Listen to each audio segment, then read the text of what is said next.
الرحيم تبارك الذي نزل الفرقان على عبده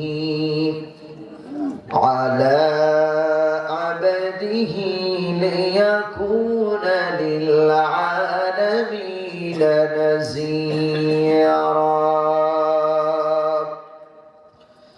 قال النبي صلى الله عليه وسلم وعن أبي هريرة رضي الله تعالى عنه أنه قال رسول الله صلى الله عليه وسلم طلب الكسب الحلال فريضة بعد الفريضة متفق عليه. وقال تعالى في شان حبيبه محمد صلى الله عليه وسلم إن الله وملائكته يصلون على النبي يا أيها الذين آمنوا صلوا عليه وسلموا تسليما. اللهم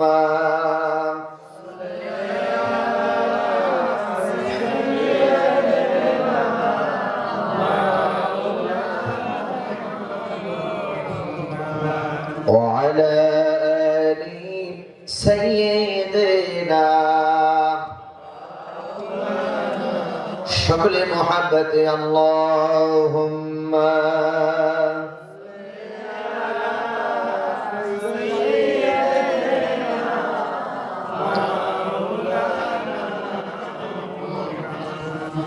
وعلى آل سيدنا بلغ العلا بكماله كشف الدجى بجماله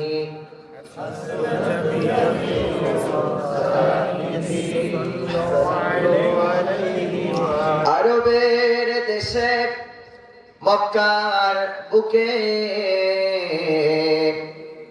আমিনার যেথায় ঘর আল্লাহর করুণায় কাউসার হয়ে ঝরসে বরংবর বানার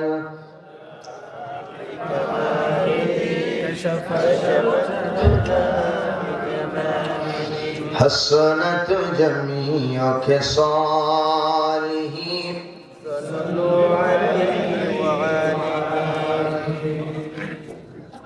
الحمد لله ثم الحمد لله। ব্রাহ্মণবাড়িয়া জেলা কর্তৃক আয়োজিত কসবা উপজেলার অন্তর্গত কুটি আলহাজ শাহ আলম দাখিল মাদ্রাসা মাঠ প্রাঙ্গণে চতুর্থ বার্ষিকী একদিন ব্যাপী তাফসীরুল কোরআন মাহফিলের সুযোগ্য সম্মানিত সভাপতি, আজকে মাহফিলের প্রধান অতিথি, বিশেষ অতিথিবৃন্দ, আমন্ত্রিত অতিথিবৃন্দ, মঞ্চপ্রবিষ্ট সকল আম্বিয়া কেরামদের উত্তরসূরি মাতার মুকুট প্রাণের প্রিয় সম্মানিত উলামায়ে কেরাম, দূর দূরান্ত থেকে আগত মুহতারাম মুকাররাম আয়ামে মাসাজিদ সম্মানিত উলামায়ে কেরাম, বিভিন্ন মাদ্রাসা স্কুল কলেজের সম্মানিত শিক্ষক মণ্ডলী, বয়োজ্যেষ্ঠ প্রাণের প্রিয় পিতৃ সমতুল্য মুরব্বিয়ানে কেরাম, মুরব্বিয়ানে ইজম, আমার সমবয়সী প্রাণ প্রিয় খালিদ বিন আলীদের উত্তরসূরি কলিজার টুকরা প্রিয় যুবক ভাইয়েরা, অতি আদরের সাহসপদ কচিকাছা নয়নের মনিরা, পর্দার আলে পর্দারত শ্রদ্ধা, সকল গুণে গুণান্বিত অবলা সবলা দিনদার ইমানদার, সম্মানিত শ্রদ্ধা দিনা মা ও বোনেরা, সকলের প্রতি হৃদয় ইমান সালাম ও মোবারকবাদ। আসসালামু আলাইকুম ওয়া রাহমাতুল্লাহি ওয়া বারাকাতুহু। ওয়ালাইকুম আসসালাম ওয়া রাহমাতুল্লাহি ওয়া বারাকাতুহু। আপনারা সবাই কেমন আছেন? আলহামদুলিল্লাহ। সবাই ভালো আছেন? আলহামদুলিল্লাহ। আপনাদের আওয়াজে তো মনে হচ্ছে যে আপনারা ভালো নেই। আলহামদুলিল্লাহ, ভালো আছি। ভালো আছেন? আলহামদুলিল্লাহ। আমরা সর্বপ্রথম মহান মনিবের দরবারে কালেমাতুশ শুকর আদায় করি যে মনিব আপনাকে আমাকে ভালো রেখেছেন, সুস্থ রেখেছেন, হায়াতে তৈয়বা দান করেছেন। আল্লাহ যদি চাইতেন আপনাকে আমাকে দুনিয়ার কোনো কাজে রাখতে পারতেন, মেডিকেলের বেডে আল্লাহ শোয় রাখতে পারতেন, তিনি রাখেন নাই। সুস্থতার নেয়ামত দিয়ে জান্নাতের বাগানে কোরআনুল কারীমের সংস্পর্শে ওলামায়ে কেরামের মজলিসে মাদ্রাসা মাঠ প্রাঙ্গণে ইসলামী সমাজ কল্যাণ পরিষদের যে উদ্যোগের আজকের এই সুন্দর আয়োজনে আল্লাহ পাক আমাকে এবং আপনাকে আসার এবং বসার তৌফিক দান করেছেন, সেই জন্য আমরা সকলে খুশি না বেজা? খুশি হলে জোরে সোরে কালেমাতুশ শুকর আদায় করি, বলি আলহামদুলিল্লাহ। সকলে বলবো রব্বানা লাকাল হামদ, রব্বানা লাকাল হামদ হামদান কাসীরান হামদান কাসীরান তাইয়িবান মুবারাকান ফীহি তাইয়িবান মুবারাকান ইয়া রাব্বি ইয়া রাব্বি লাকাল হামদু লাকাল হামদু কামা ইয়ানবাগি কামা ইয়ানবাগি লিজালালি ওয়াজহিকা জালালি ওয়াজহিকা ওয়া আযীমি সুলতানিকা। আযীমি সুলতান প্রশংসা করলাম কার? আল্লাহ। আর একটু আস্তে, আল্লাহ। আরো একটু আস্তে, আল্লাহ। আরো একটু আস্তে, আল্লাহ। এবার জোরে আল্লাহু আকবার। আল্লাহু আকবার। সম্মানিত ভাইরা, দীর্ঘক্ষণ আমরা যারা আলোচনা শুনছিলাম, বিশিষ্ট আলেমে দ্বীন মুফাসসির কোরআন মুফতি মুহাম্মদ আমিনুল ইসলাম সাহেব সুন্দর আলোচনা করেছে। আল্লাহ হুজুরকে হায়াতে তৈয়বা দান করুন, তার বক্তব্য থেকে জাতিকে উপকৃত হওয়ার আল্লাহ তৌফিক দান করুন। আমিন। আমার পরে কথা বলবেন প্রধান তাফসীরকারক অধ্যাপক ডক্টর মোহাম্মদ ফয়জুল হক সাহেব, তিনিও চলে আসছেন কাছাকাছি, আমার পরেই তিনি বক্তব্য রাখবেন। আল্লাহ। আমি যেহেতু লম্বা সময় পাবো না, মুক্তাসার কিছু কথা আমি আপনাদেরকে শোনাতে চাই। কথা বলতে যে পরিমাণ যোগ্যতা বা ইলমের প্রয়োজন, সেই পরিমাণ যোগ্যতা বা ইলম আমার মধ্যে নাই।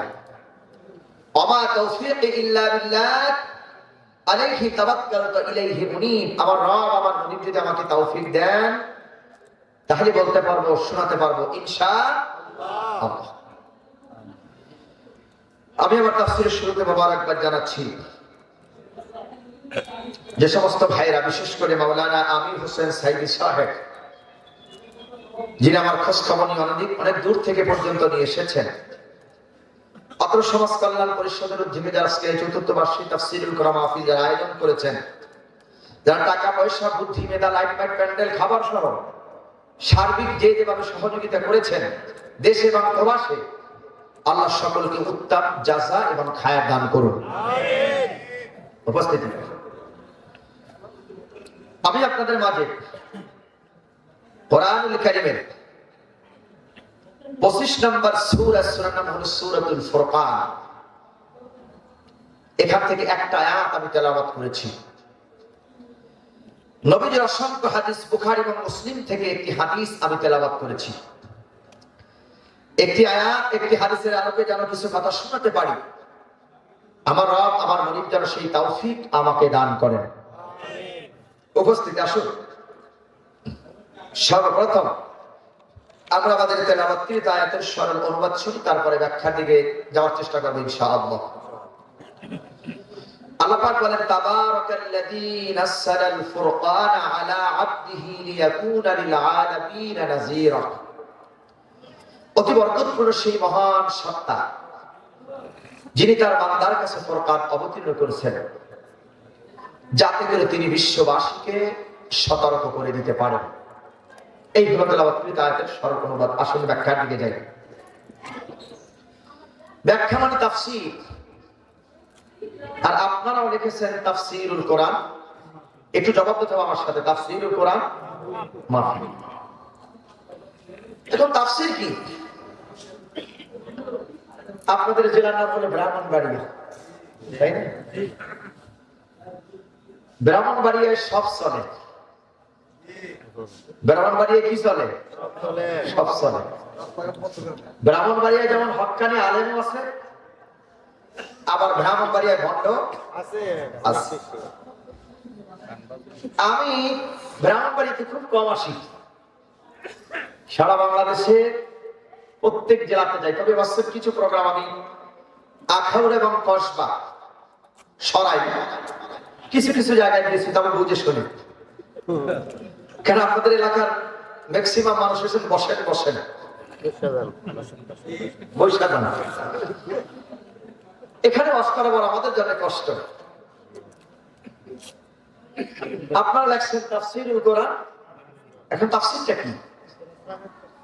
তাফসীর এসেছে বাবে তাফঈল থেকে, যার অর্থ খুলে দেওয়া, ওপেন করে দেওয়া, স্পষ্ট করে দেওয়া, ইজহার করে দেওয়া, ঢাকনাকে সরিয়ে দেওয়া, উলঙ্গ করে দেওয়া, জাতির সামনে কোরআনুল কারীমের হক কথাগুলোকে পঙ্খানুপঙ্খানুভাবে তুলে ধরা, তাকেই বলা হয় কোরআনের ভাষায় তাফসীর। তাহলে আমি যে আয়াতটি তেলাওয়াত করলাম, এই আয়াতের আলোকে কি আমি পূর্ণাঙ্গ তাফসীর করব না কিছুটা বাদ দেব? বলেন বলেন, কিছুটা বাদ দেব? পুরোটাই করব? সাহস তো আপনাদের অনেক বেশি, আলহামদুলিল্লাহ। হ্যাঁ, ব্রাহ্মণবাড়িয়া বাংলাদেশের 64 জেলার মানুষের ডরায়, অনেক ডরায়, আমিও ডরাই। তাহলে আপনাদের সাহস আছে না? তাহলে আমি কি আলোচনাটা পুরোটাই করবো? বলে ইনশাআল্লাহ। কথা বললাম কেন? বলার পিছনে কারণ আছে। এমন একটা সময় আমরা পার করেছি, মুফাসসিররা কোরআনের হক কথাগুলো জাতির সামনে আমরা বলতে পারি নাই। এই যে মাওলানা মুফতি আমিনুল ইসলাম ভাই বলে গেছে, সুন্দর অল্প সময়ে দারুণ মেসেজ আমাদেরকে দিয়ে গেছে। যোগ্য ব্যক্তির কথা কম, কাজ বেশি। ঘরে গিয়ে বসছি, সমাজের কিছু নামদারি মুসলমান কেরামান আর কাতিবিন আমাদের কানের কাছে সে কান পড়া দিয়েছে, হুজুর আপনি আলোচনা ভালো করেন, তাফসীর করেন ভালো, দেখি ইউটিউবে শুনি, আমরা আপনার দারুণ ভক্ত। হুজুর আলোচনা যদি করতেই হয়, তাফসীর যদি করতে হয়, হুজুর আপনি আসমানের উপরে তাফসীর করেন, অর্থাৎ ফেরেশতারা, আর মাটির নিচে মরা মানুষের কবরের ওয়াজ আপনি করেন, মরা মানুষের ওয়াজ করেন। যেহেতু জমিন আর মাঝখানে আমরা আছি, আমাদেরটা দরকার নাই। না না, এটা দরকার। আমি আপনাদেরকে জিজ্ঞাসা করি, প্রিয় কসবাবাসী, আল্লাহকে এই কোরআন আসমানের কোন ফেরেশতার উপরে নাযিল করছে? আল্লাহ কি কোন মরা মানুষের জন্য নাযিল করছে? আল্লাহ বলে হাযা বায়ানুল লিন-নাস হুদাল লিন-নাস হুদাল লিল-মুত্তাকিন, মুত্তাকিন বান্দাদের পথ প্রদর্শক হিসেবে আমি আল্লাহ কোরআন নাযিল করেছি। ঘর প্রদর্শক তুমি আলু পোড়া খেয়ে বেড়াবা, এটা ইসলাম না। বাতিল যেখানে আছে, হক সেখানে আছে। নাস্তিকবাদী ইসলাম বিদ্বেষী জালেম শয়তানি শক্তি যেখানে আছে, হক্কানি ওলামায়ে কিরাম পীর মাশায়েখ সেখানে আছে।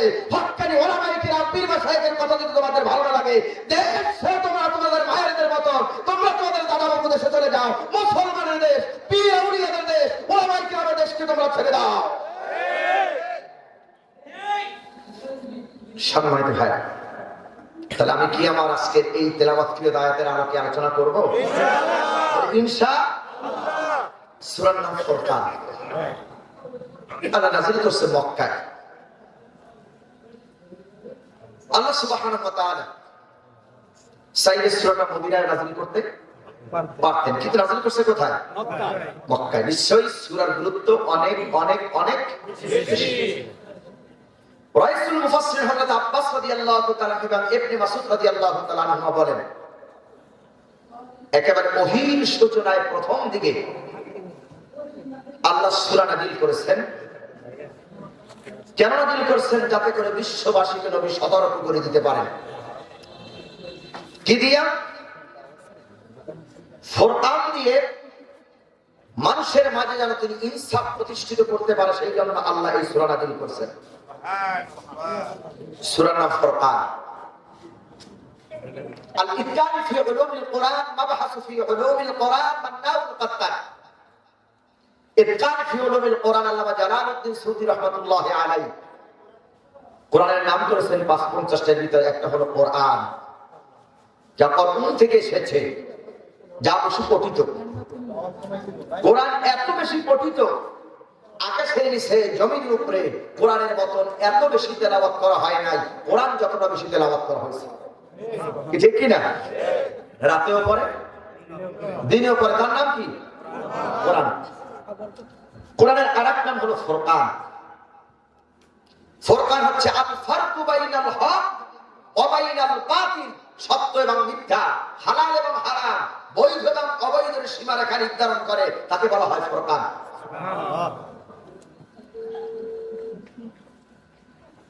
আল্লাহ সুবহানাহু ওয়া তাআলা ফুরকান নাযিল করলেন যাতে করে মানুষের মাঝে ইনসাফ প্রতিষ্ঠিত করতে পারে, দুইটা রাস্তা দেখাতে পারে। আসহাবুল ইয়ামিন এটা হলো ডানের রাস্তা, আর আসহাবুশ শিমাল এটা হলো বামের রাস্তা। কয়টা রাস্তা দুনিয়ায়? হালাল, আসহাবুল ইয়ামিন, আসহাবুশ শিমাল, দুটো রাস্তা। এই রাস্তা কাদের? মিনান নাবিয়্যিন ওয়াস সিদ্দিকিন ওয়াস শুহাদা ওয়াস সালিহিন, নবীদের পথ, সিদ্দিকদের পথ, শহীদদের পথ, সালিহিনদের পথ, কথা জান্নাতের পথ। এই পথ কাদের? উদবা, সাইবা, আবু লাহাব, আবু জাহেল, বামপন্থীদের পথ, তাগুতি শক্তিদের পথ হলো বাম পথ। এখন আপনারা সিদ্ধান্ত নেন সূরা ফুরকানের আজকের এই আলোচনা থেকে আমরা কি ডানপন্থী হব না বামপন্থী হব? কতটা ডানপন্থী না বামপন্থী? ডানপন্থী হলে কিন্তু বিপদ। বামপন্থীতে শান্তি আছে, বামপন্থীতে আছে সবরি, কলা, মালটা, খেসি, গরু, ছাগল, মুরগি, বাড়ি গাড়ি সব আছে। আর ডানপথে শুধু মার আর মার, জেলার করিবা না, বাড়ি থাকা যাবে না, ঘরে থাকা যাবে না, দুনিয়া ছেড়ে চলে যেতে হতে পারে, ফাঁসির মঞ্চ ধরা লাগতে পারে। তারপরে ডানের পথে যাবেন? হ্যাঁ, ডানের পথে যাবেন না বামে যাবেন? না, বামে যাই। কোথায়? ডানের পথ কাদের? নবীর, সিদ্দিকিন, শুহাদা, সালিহিন। রাসূল বলছেন আদ-দুনিয়া সিজনুল মুমিন ওয়া জান্নাতুল কাফির। গোটা দুনিয়াটা মুমিনদের জন্য হলো জেলখানা, আর গোটা দুনিয়া কাফেরদের জন্য হলো বালাখানা। আপনারা এখন বলেন শান্তিতে কারা আছে, মুমিনেরা না কাফেররা? কাফেররা শান্তি কেন? দুনিয়ায় আল্লাহ ওদেরকে দেবে, এটা আল্লাহর ওয়াদা। পরে আল্লাহ কিচ্ছু দেবেন না। আল্লাহ দুটা নাম, একটা হলো রহমান, একটা হলো রহিম। রহমান ওয়াদ দুনিয়া, রহিম ওয়াল আখিরাহ। রহমান তিনি সবাইকে দেবেন, কিয়ামতের দিন রহমান থাকবে না, তিনি রহিম হয়ে যাবেন। দুনিয়াতে আল্লাহ দেবেন কাদেরকে? কাফেরদেরকে। আর মুমিনদেরকে আল্লাহ কিচ্ছু দেবেন সামান্য, বেঁচে থাকতে যান। কিন্তু মুমিনদের জন্য রাখছে অপুরন্ত আখিরাতে। পতাকা, পতাকা আল্লাহ। কান লাগান। তাহলে আমরা দুনিয়া চাই না, চাই কোথায়? কোন পন্থী? ডানে না বামে?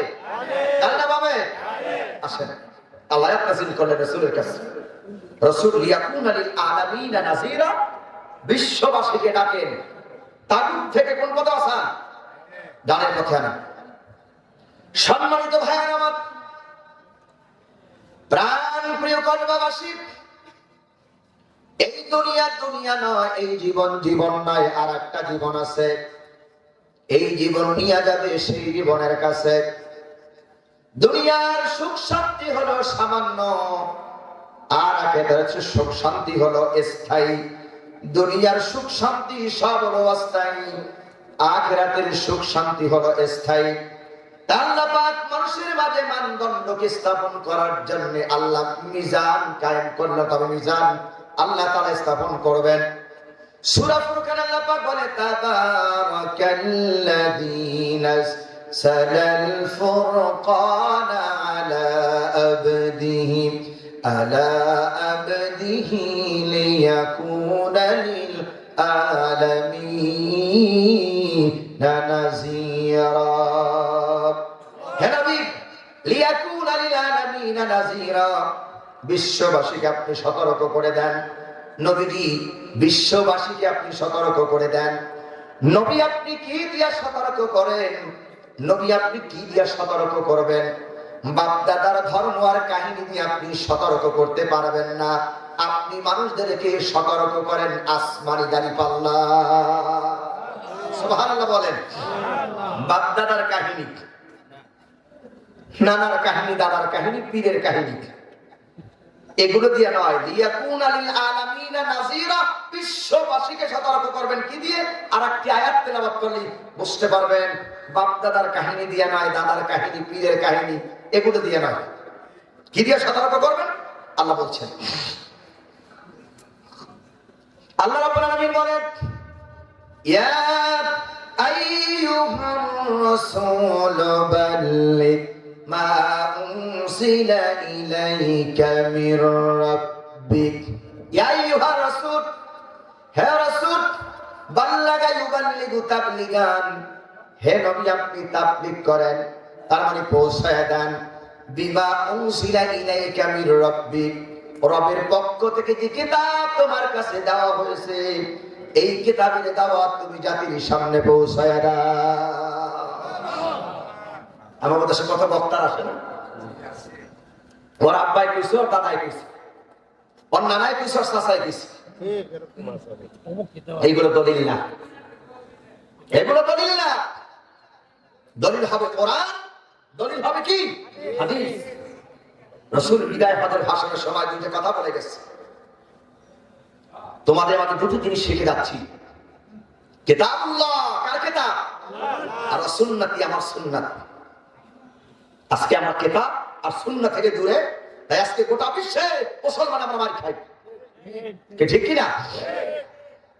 কোরআন সুন্নাহ। রাসূল তুমি উপদেশ দাও তোমার রবের পক্ষ থেকে যে কোরআন আসছে সেই কোরআন দিয়া। ফাযাক্কির বিল কুরআনি মান ইয়াখাফু ওয়াঈদ, যাক্কারা ইউযাক্কিরু মুযাক্কিরান, নবী উপদেশ দাও কি দিয়া? কোরআন দিয়া। নবীকে যেখানে আল্লাহ বলে উপদেশ দাও কোরআন দিয়া, আর আমরা উপদেশ দিই পীরের। আবার কেউ মনে মনে এটা ভাববেন না, হুজুর মনে হয় কোনো পীর বিরোধী। না, পীর বিরোধী না। পীরের কথা যদি কোরআন আর হাদিসের সাথে থাকে মানবো, মিল যদি থাকে কোরআন হাদিসের সাথে মানবো। কোরআন হাদিসের পীরের কথা নাই, ওখানে মানতে রাখি নাই। কি একমত কিনা আপনারা? একমত কিনা? আমাদের দেশে বানাইছে শুধু তরিকা। কি বানাইছে? নাকশবন্দিয়া, কাদরিয়া, সিস্তিয়া, সাবরিয়া, কত যে তরিকা, ওরে তরিকা, শুধু তরিকা। তরিকাও মানি যদি কোরআন হাদিসের সাথে তরিকা ঠিক থাকে। আল্লাহ রাসূল তো তরিকা দিয়েই দিয়েছে 1000 বছর আগে। তোমার আবার উত্তর করে কে তরিকা বানাইতে বলছে? একটা সাইকেল বানাও, তাও তো যুবকেরা চালাতে পারবে। একটা হাঁড়ি বানাতে পারলে, একটা পাতিল বানাইলে আমার মা বোনেরা ভাত রান্না করে খেতে পারবে। তোমার ইসলাম আবার উত্তর করে কে তরিকা বানাইতে কইছে? এগুলো শুধুমাত্র মুসলমানদের ভিতরে ফাটল তৈরি করার জন্য ভণ্ডামি তরিকা তারা তৈরি করে নিয়েছে। আমরা আছি কান্না গান। সম্মানিত ভাইরা, রাসূল আপনি উপদেশ দেন কি দিয়া? কি দিয়া? রাসূল চলে গেলেন কোরআন দিয়ে উপদেশ দেওয়ার জন্য মক্কাবাসীর কাছে। সম্মানিত ভাই আমার, আল্লাহ নবী মক্কাবাসীর কাছে গিয়ে গেলেন। মক্কাবাসী লোকদেরকে ডাকলেন, তোমরা বলো ইয়া আইয়ুহান নাস কুলু লা ইলাহা ইল্লাল্লাহি তুফলিহুন।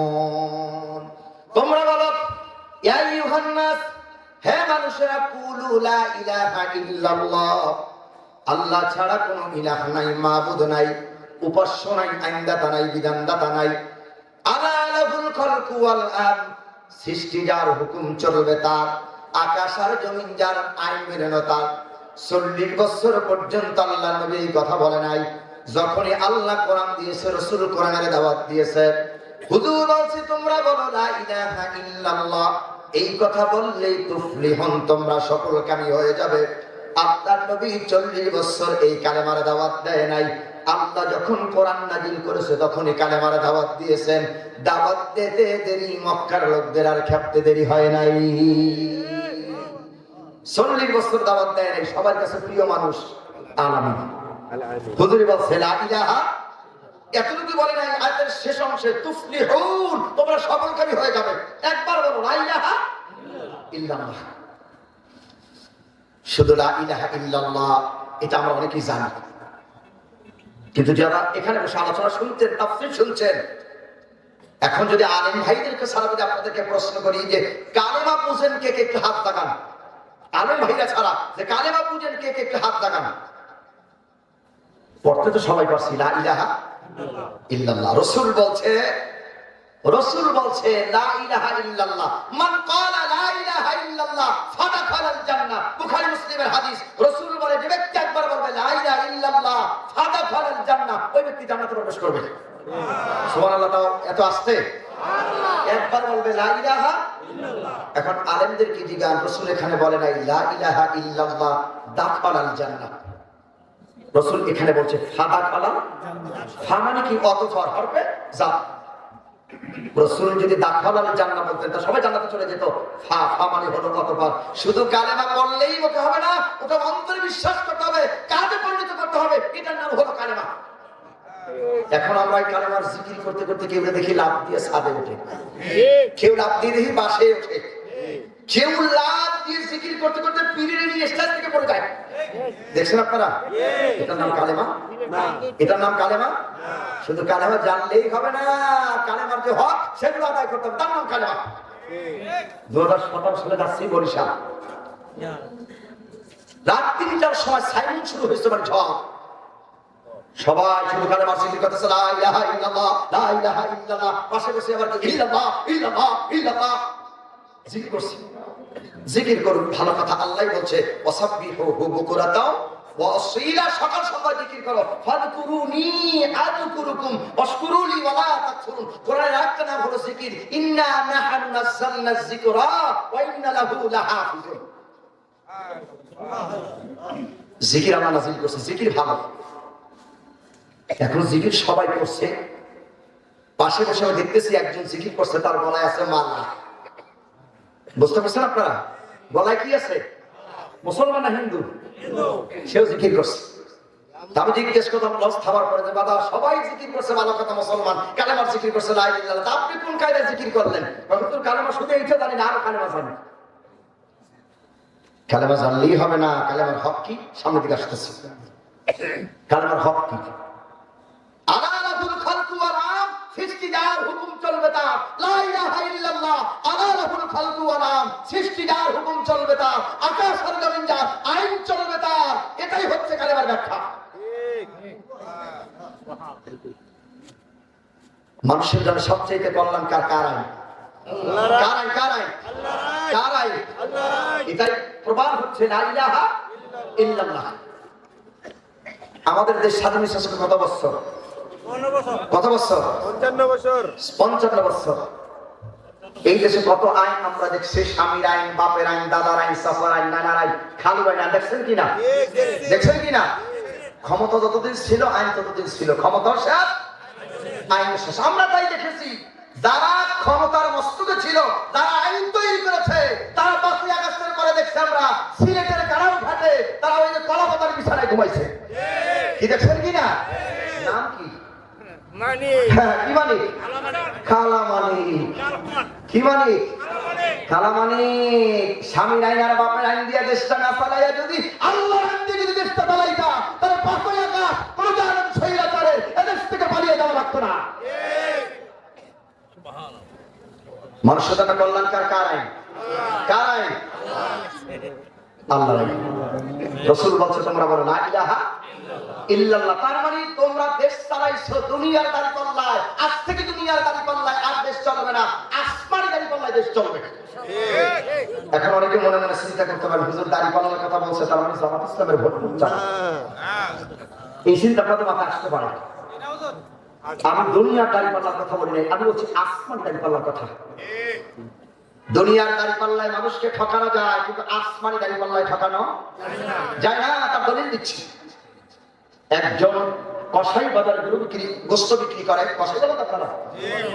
কসাই গরুর গোস্ত বিক্রি করে 800 টাকা কেজি। কসাই 1 কেজি গোস্ত দেবে 1000 গ্রাম। কসাই দিয়েছে 900 গ্রাম, মেনে দিয়েছে 900 গ্রাম, 100 গ্রাম। 10 জন ক্রেতা কাছ থেকে বিক্রেতা 100 গ্রাম করে নিলে কয় কেজি হয়েছে? 1 কেজি। 1 কেজি গোস্তের দাম কত বাজারে? 800 টাকা। বসেন বাবা।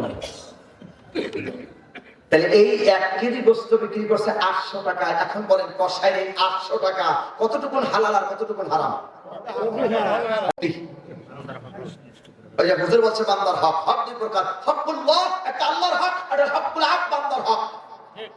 আল্লাহর হক নষ্ট করলে আল্লাহ চাইলে মাফ করতে পারে, কিন্তু বান্দার হক নষ্ট করলে বান্দা না মাফ করলে আল্লাহ মাফ করবে না। আমাদের দেশে নামাজ পড়ে পড়ে কপালে দাগ পড়েছে বহুত হাজি সাহেব, বহুত মুসল্লি বান্দার হক নষ্ট করে কাবায় গিয়ে আল্লাহর কাছে কান্নাকাটি করে। আল্লাহর কাছে দোয়া কবুল হবে না ততদিন পর্যন্ত বান্দার হক আদায় না করবে।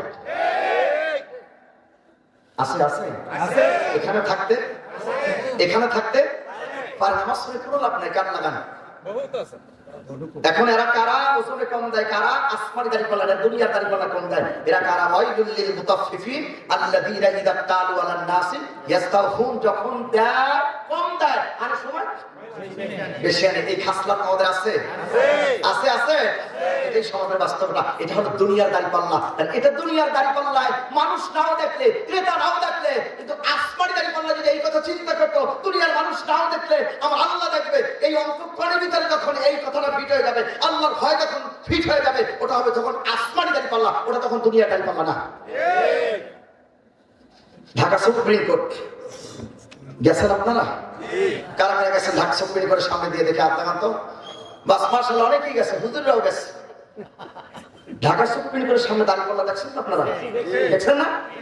গ্রামের লোকেরা যায় আর মাশাআল্লাহ মাশাআল্লাহ, এত বড় জামাত ইসলামের বড় অফিস। আশা ওখানে জামাত ইসলামের অফিস, ওরা কি করছে?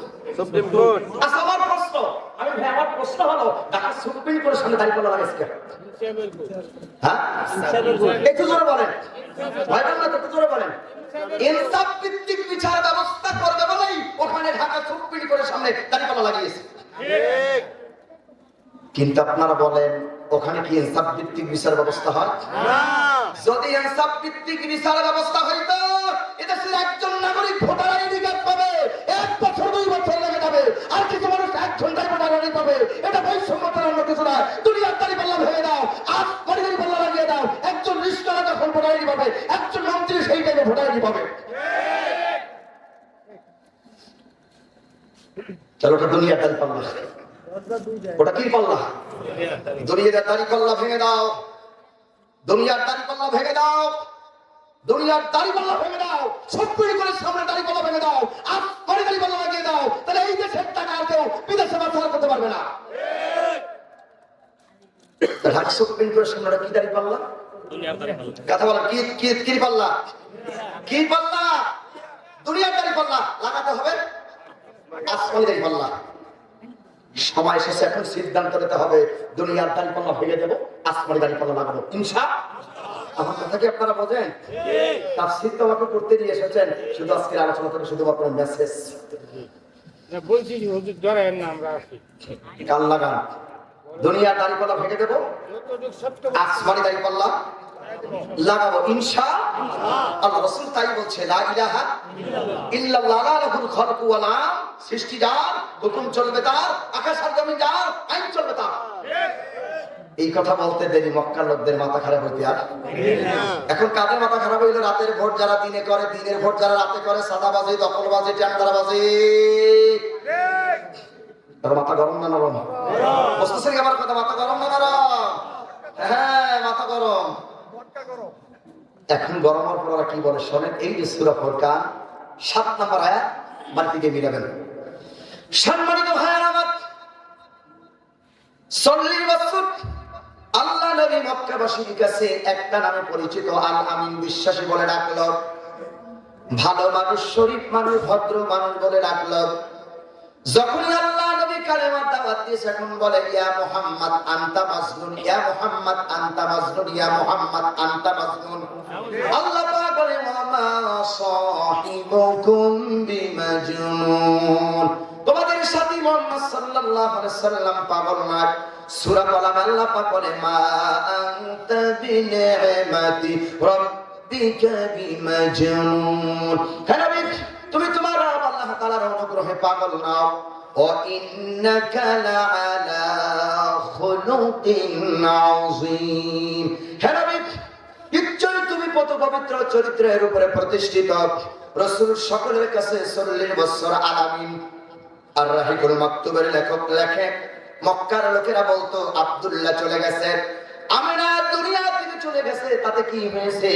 আব্দুল্লাহ এবং আমিনা এমন একটা সন্তান আমাদের মেজে রেখে গেছেন, ওই সন্তান দুনিয়ার কোনো সাধারণ সন্তান না, ওর নাম হলো রাহমাতাল লিল আলামিন, বড় বিশ্বাসী মানুষ। আমাদের আরব ভূখণ্ডের ভিতরে, মক্কা নগরীর ভিতরে, আকাশের নিচে জমিনের উপরে আব্দুল্লাহর বেটা মুহাম্মাদের মতন ভালো মানুষ আর হতে পারে না। তৎকালীন যুগে সোনালী ব্যাংক, রূপালী ব্যাংক, অগ্রণী ব্যাংক, ইসলামী ব্যাংক কোন ব্যাংক ছিল না। ব্যাংকের নাম ছিল মুহাম্মাদুর রাসূলুল্লাহ সাল্লাল্লাহু আলাইহি ওয়াসাল্লাম। আল্লাহ নবীর কাছে মক্কার লোকেরা যেমনি টাকা রাখতেন, হুজুর তেমনি টাকা ফেরত দিতেন। স্বর্ণরূপ যেমনি রাখতেন, নবীজি স্বর্ণরূপ তেমনি ফেরত দিয়ে দিতেন। তাই মক্কার লোকেরা সার্টিফিকেট দিল আল আমিন। যখনই বলছেন লা ইলাহা ইল্লাল্লাহ, এখন আর কেউ আল আমিন বলে না। তার মানে মক্কাবাসীদের মাথার উপরে আকাশ যেন ভেঙে পড়ে গেছে। 40 বছর সবার প্রিয় মানুষ, লা ইলাহা ইল্লাল্লাহ বলার পরে আর প্রিয় মানুষ নাই। এখন কি বলে শোনেন তারা মক্কার লোকের, এই যে সূরা ফুরকান যে সূরা দিয়ে শুরু করছি 7 নম্বর আয়াতে, এখন তারা কি বলে শোনেন। ওরা বলে অকালু মালি হাযার রাসূলি ইয়াকুলুত তাআমা ওয়া ইয়ামশি ফিল আসওয়াক লাউলা উনজিলা ইলাইহি মালাকুন ফায়াকুনা মাআহু নাযীরা। অকালু মালি হাযার রাসূল, এটা আবার কেমন রাসূল? ইয়াকুলুত তাআমা, সে তো খাদ্য খায়, ওয়া ইয়ামশি ফিল আসওয়াক, সে তো বাজারে যায়। 40 বছর পর্যন্ত এই কথা বলে নাই, এখন বলে কেমন রাসূল বাজারে যায়, খায়, চলাফেরা করে। আসেন 1500 বছর আগের আলোচনাটা একটু বর্তমান সময়ের সাথে মিল করি। 1500 বছর আগে আল্লাহর নবী কালেমা বা কোরআনের দাওয়াত দিয়েছে, বলছে কেমন রাসূল। বর্তমান সময় এখন বলে না কেমন রাসূল, কেমন রাসূল, কেমন রাসূল, এই কথা বলে না। কোরআনের হক কথাগুলো যখন আলেমেরা বলে, মুফাসসিররা বলে, ইমাম সাহেব বলে, প্যান্ডেল থেকে বের হয়ে, মসজিদ থেকে বের হয়ে যখন বাড়ির দিকে যায়, তখন বলে এটা আবার কেমন হুজুর। আগে বলছে কেমন, আর এখন বলে কেমন হুজুর। আমাকে হুজুর তো দোষ এমনিতেই বেশি। জোরে গেলে কয় কোথায় জানো দাওয়াত পাইছে, আর আসতে গেলে কয় জন্মের খাওয়া খেয়েছে। না খেতে বলে কয় মরা হুজুর আসছে মসজিদে, খেতেও পারে না। কি বলে কি না, কথাটা বলে কি না? 1500 বছর আগে বলছে কেমন রাসূল, আর এখন বলে কেমন হুজুর। দেখেন বাস্তবতার মিল। 1500 বছর আগে বলছে কেমন রাসূল, এখন বলে কেমন হুজুর। এখন আরেকটা শব্দ বলে, সেটা হলো, এখন আর কেমন রাসূলটা বলে না, এখন বর্তমান সময় যেটা বলে সেটা হলো কিছু মানুষেরা আমাদের আলেমদেরকে দেখলে অমুক সারের অপরাধী বলে। তার মানে সঙ্গে থাকলে সঙ্গী, আর সঙ্গে না থাকলে বানায় জঙ্গি। তার মানে বিগত জালেম সরকার আমাদেরকে বানিয়েছে নাটক সাজাইয়া জঙ্গি, আর আমাদেরকে ট্যাগ লাগাইছিল রাজাকার। এখনো কিছু মানুষ আমাদেরকে ডাকে রাজাকার। কি ডাকে কিনা শোনো, সহিহ মুসলিমের হাদিস, তুমি যদি কাউকে মিথ্যা তহমত দাও, অপবাদ দাও, ট্যাগ লাগাও, ওই তহমত, ওই জিল্লাত দিয়ে আল্লাহ তোমাকে দুনিয়া থেকে বিদায় করবে। এটা হাদিসের ভাষা। তুমি কাউকে মিথ্যা তহমত দিও না, তুমি কাউকে মিথ্যা তহমত দাও, এই তহমত আল্লাহ তোমাকে দুনিয়া থেকে বিদায় করে দেবে। বিশ্বনন্দিত মুফাসসির নাম কি? সবাই বলেন। বিশ্বনন্দিত মুফাসসির, কোরআনের পাখি আল্লামা সাইদি রাহমাতুল্লাহি আলাইহি, নাওয়ারাল্লাহু মারকাদাহু ওয়া জাআলাল জান্নাতা মাসওয়াহু। বিশ্বনন্দিত মুফাসসির প্যারেড ময়দানে তাফসীর করতেন। লক্ষ লক্ষ লক্ষ লক্ষ মানুষ ময়দানে জমে যেত।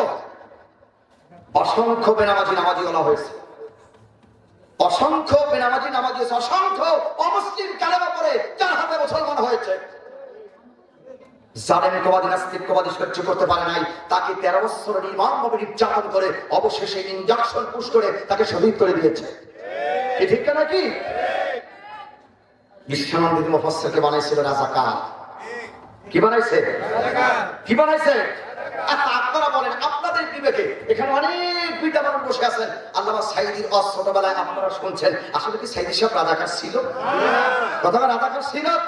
আমার মনে হয় শয়তানও বিশ্বাস করে নাকি। রাজাকার বানাইলো কেন? কথা বলার কারণে কোরআনের কথা বলার কোরআনের কথা কি বানাইছে? রাজাকার। শোনেন, তোমাদের হাত এমপি আর মন্ত্রী পর্যন্ত, আর আলেমদের হাত আল্লাহর আরশ আজিম পর্যন্ত। দুনিয়া জানে আমাদের সাথে বাদাবি করেছে, আল্লাহ এক থাপ্পড় দিয়া 4 থেকে 9 ডাস্টবিনে আল্লাহ ফেলে দিয়েছে। বিশ্বনন্দিত বানাইছে রাজাকার। 5ই আগস্ট 37 জুলাই এই দেশটা তো স্বাধীন হইল জালেমের হাত থেকে, আমাদের দেশটাকে ছিনাই নিয়ে আসলাম। গান লাগান। যখন ছাত্ররা আন্দোলন করলো, কোটার আন্দোলন, জালেম একটা কথা বলেছিলেন, রাজাকারের নাতিপুতি রাজাকারের বাচ্চারা কোটা পাবে আর মুক্তিযোদ্ধারা ছেলেরা পাবে না, সেটা হতে পারে না। সারা বাংলাদেশে একটা তুফান উঠলো, চেয়েছিলাম অধিকার, হয়ে গেছি তুমি কে আমি কে, রাজাকার রাজাকার। এক স্লোগানে 36 জুলাই বিশ্বনন্দিত মুফাসসির বলেছিলেন, বেশি দেরি করবো না, বেশি দেরি করবো না। 12 কোটি মুসলমান, 12 কোটি মানুষ গাছের গোড়া ধরে নামা দেবে, এক ছাকায় ভাবরি দিল্লি গিয়ে পড়বা। পৃথিবীর কত জায়গা ছিল, কোনো জায়গায় নেই নাই, অবশেষে কোথায় কোথায় কোথায়? আলেমদের সাথে বেয়াদবি করো না, কান লাগাও, কি মেসেজ দিচ্ছি। এখনো দেখতে পাচ্ছি বহুত লোক আলেমদের সাথে বেয়াদবি করছো, আলেমদের সাথে বেয়াদবি করছে। আলেমদের সাথে যারা বেয়াদবি করবে, ওই জালেমকে বলে গেছে, সেই জালেমগুলো ওই পথে যেতে বাধ্য হবে। কষ্ট হচ্ছে আপনাদের? কষ্ট হচ্ছে? কি মেসেজ আমি আপনাদেরকে দিই? রাসূল দাওয়াত নিয়ে গেছে, ওরা বলে এটা কেমন? রাসূল বাজারে যায়, খায় দায়, চলাফেরা করে, ঘর সংসার করে, এই রাসূল আমরা মানি না। লাউলা উনজিলা ইলাইহি মালাক, লাউলা উনজিলা ইলাইহি মালাক, কেন তার সাথে ফেরেশতা আল্লাহ দিল না দাওয়াত দেওয়ার জন্য? মুহাম্মাদের মতো লোকরে আল্লাহ কেন নবী বানাইলো? গরিব মানুষ, টাকা নাই, পয়সা নাই। আবু জাহেল, উতবা, সাহেবা, আবুল হাব, পেট মোড়া, পেট চিকুন, লম্বা খাটো, কালো গোটা, কত ধরনের লোক ছিল, তাদেরকে আল্লাহ নবী বানায় নাই। মুহাম্মাদের মতো গরিব লোককে আল্লাহ কেন নবী বানাইছে? প্রিয় কাঠবাসী, পেট মোটা চিকুন দেখে, বংশ বড়া দেখে, টাকা বলা দেখে আল্লাহ নবী বানান না। বান্দার ভিতরে আল্লাহ যারা পছন্দ করেন, আল্লাহ তার নবুয়তের দায়িত্ব দেন। রাসূল দাওয়াত নিয়ে গেল, বলল এটা কেমন রাসূল? এই রাসূলের সাথে আল্লাহ কেন ফেরেশতা দিল না? লাউলা উনজিলা ইলাইহি মালাক। সম্মানিত ভাইয়েরা আমার, আল্লাহ যদি চাইতেন রাসূলকে একা না পাঠায়া তার সাথে ফেরেশতা দিতে পারতেন কি পারতেন না? কিন্তু আল্লাহ কেন দিলেন না? আল্লাহ যদি চাইতেন আমার নবীর সাথে ওরা আল্লাহ ফেরেশতা দিতে পারতেন। আল্লাহ চাইলে রাসূলের সাথে ফেরেশতা দিতে পারতেন। আল্লাহ কেন দিলেন না? সূরা আনআম 111 নম্বর আয়াত, 8 নম্বর পারার 1ম নম্বর পৃষ্ঠার ভিতরে আল্লাহ পাক বলেন রাসূলের সাথে কেন ফেরেশতা দিলাম না? ওয়ালাউ আন্নানা নাসালনা ইলাইহিমুল মালাইকাতা ওয়া কাল্লামাহুমুল মাউতা ওয়া হাশারনা আলাইহিম কুল্লা শাইইন ক্বাবুলাম মা কানু ليؤمنوا إلا أن يشاء الله ولكن أكثرهم يجهلون الله بقولن ولو أننا نزلنا إليهم الملائكة আমি আল্লাহ আসমান থেকে যদি ওদের কাছে ফেরেশতা নাযিল করতাম, আসমান থেকে যদি আমি আল্লাহ ফেরেশতা নাযিল করতাম, কবর থেকে মরা মানুষ যেটা হয়ে যদি ওদেরকে দাওয়াত দিত, ওরা ঈমান আনবে না, ওরা ঈমান আনবে না। কেন? ওয়ালাকিন্না আকসারান নাসি লা ইয়ালামুন ওয়ালাকিন্না আকসারাহুম ইয়াজহালুন। অধিক অংশ মানুষ হলো জাহেল, মূর্খ, সেই জন্য ঈমান আনবে না। কান লাগান, ফেরেশতা নাযিল করলে কবর থেকে মরা মানুষ যেটা হয়ে দাওয়াত দিল, ওরা ঈমান আনবে না। কেন ঈমান আনবে না? সূরা বাকারা 7 নম্বর আয়াতের ভিতরে আল্লাহ পাক বলে, খাতামাল্লাহু আলা কুলুবিহিম ওয়া আলা সামিইহিম ওয়া আলা আবসারিহিম গিশাওয়াতুন ওয়া লাহুম আযাবুন আযীম। খাতামাল্লাহু আলা কুলুবিহিম, যাদের কলবের ভিতর আল্লাহ মোহর লাগায় দিয়েছে, সেল লাগায় দিয়েছে, তালাবদ্ধ করে দিয়েছে, ওদের চোখ আছে চোখ দিয়ে দেখে না, কান আছে কান দিয়ে ওরা শোনে না, অন্তর আছে অন্তর দিয়ে তারা বোঝে না তারা কারা। কোরআন বলছে উলাইকা কাল আনআম, তারা হলো চতুষ্পদ জন্তু। আল্লাহ এতটুকুনি বলে নাই, আয়াতের শেষ অংশে বলে বালহুম আদল, তার থেকেও তারা নিকৃষ্ট। আমাদের সমাজে আমাদের দেশে এত নিকৃষ্ট মানুষ আছে, কোরআন হাদিস দর্শন ইতিহাস দিয়ে বুঝাবো আর বুঝতে যাবে না, কোরআন দিয়ে বুঝাবেন বুঝবে না, হাদিস দিয়ে বুঝাবেন বুঝবে না, ইতিহাস দিয়ে বুঝাবেন না, বুঝতে যাবে না। প্যান্ডেল থেকে বের হবে, মসজিদ থেকে বের হয়ে যখন বাড়ির দিকে যাবে, আস্তে করে তারা সাগরের মতো মাথায় ঝাঁকি মারবে। কির মতো ঝাঁকি দেবে? কির মতো? ছাগলের মতো মাথায় ঝাঁকি মারবে। ছাগলের অভ্যাস কিন্তু মাথায় লারা মারে। আমি ভাই বলছি কি মারে? লারা মারে কি ঝাঁকি মারে? ভাইয়ের নাম কি? ফরিদ আহমদ ভাই, ভালো মানুষ তাই তো? মাওলানা ফরিদ ভাই মসজিদের খতিব, মাশাআল্লাহ। মসজিদের খতিব সাত মনে করেন পালে ছাগল, সভাপতি আছে মনে করেন কাঁঠাল বাগান, নাম আব্দুল করিম। আর ফরিদ ভাই আছে কি? কথা বলেন কি আছে?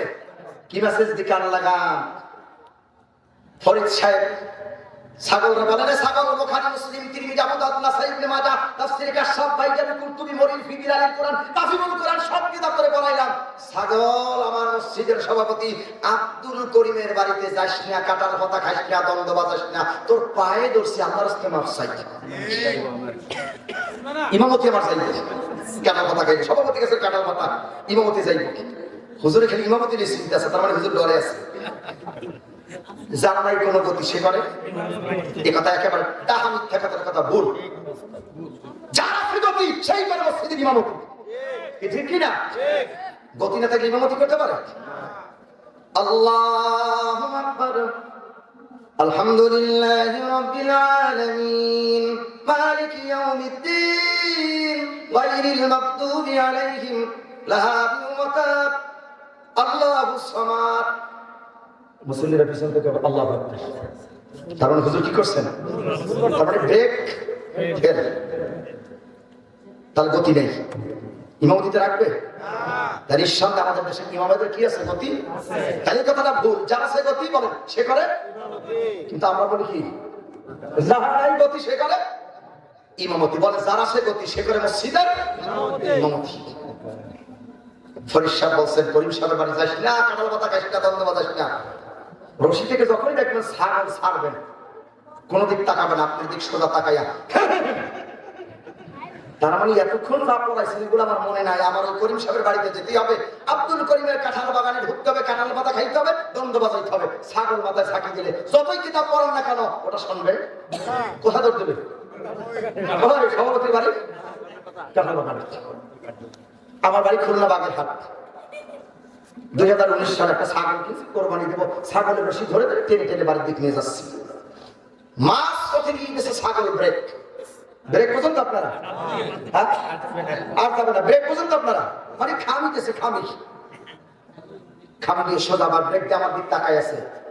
আমি মনে মনে করে চিন্তা করি ছাগল ব্রেক দিয়ে আমার দিক তাকাইছে কেন? টাকা তো কম দিনে ব্রেক দেয় কেন? ছাগল ব্রেক দিয়ে মালিকের তিনটা মতলব দেখে হাসির খোরাক দিচ্ছে না, কান লাগান। কি মেসেজ আমি আপনাদেরকে কোরআন থেকে সূরা ফুরকান থেকে দেই। 1 নম্বরে দেখেন মালিককে আমারে ঘাস খাওয়ার দেয় না, 2 নম্বরে দেখেন মালিককে আমাকে বিক্রি করে দেয় না, 3 নম্বর ছাগল দেখে মালিককে আমাকে জবাই করে দেয় না। একটা ছাগল ব্রেক করে মালিকের তিনটা মতলব দেখে, ঘাস খাওয়া, জবাই দেওয়া, বিক্রি করা। একটা ছাগল ব্রেক করে মালিকের তিনটা মতলব দেখলাম, আমি মানুষ সৃষ্টির শ্রেষ্ঠ, আশরাফুল মাখলুকাত, কাররামনা বানি আদম, লাকাদ খালাকনাল ইনসানা ফি আহসানি তাকওয়িম। সুন্দর কাঠামোয় আল্লাহ আমাকে তৈরি করেছে, এত সুন্দর মানুষে একবার ব্রেক করে দেখলাম না কোন নেতার পিছনে হাঁটছি, কোন নেতার পিছনে নেতৃত্ব দিচ্ছি, নেতাই কি আমরা জান্নাতে দেয় না জাহান্নামের দিকে দেয়? আমি একবার তাই ব্রেক করে দেখলাম না। তাই আল্লাহ কয় উলাইকা কালানাম, তারা হলো চতুষ্পদ যন্ত্র, বালহুম আদাল, তার থেকে নিকৃষ্ট। আমাদের সমাজে এত নিকৃষ্ট মানুষ আছে, কোরআন হাদিস দর্শন ইতিহাস দিয়ে বুঝাবার পরে বুঝতে চায় না, আস্তে করে প্যান্ডেল থেকে বেরিয়ে ছাগলের মতো মাথায় ছাকি মারে। আছে আছে আছে কারা কারা ছাকি দেন একটু হাত লাগান তো। আলহামদুলিল্লাহ নাই, এখানে নাই। কান লাগান, কি মেসেজ দেবার কান লাগান। লাকসাম বাজারে অথবা আপনাদের এই কসবা বড় বাজারে একটা গরুর মাথা বিক্রি হয় 2 থেকে 3,000, 2,500, 5,000 টাকা পর্যন্ত একটা গরুর মাথা বিক্রি হয়। আর মুসলমানদের মাথা চামড়াতে বিক্রি হয় 500 টাকায়। আমার মেসেজ কি আপনারা বুঝতেছেন? গরুর মাথা কয় টাকা? 5,000 টাকা। আর মানুষের আস্তামূলক লোকেদের মানুষের মাথা বিক্রি হয় 500 টাকায়। কত নিকৃষ্ট আমরা হয়ে গেছি। মনে রাখো, সময় এসেছে, সিদ্ধান্ত নাও। 500 টাকায় আজকে মাথা বিক্রি করে দাও, আগামীকালকে তোমার থেকে 50,000 টাকা নেবে।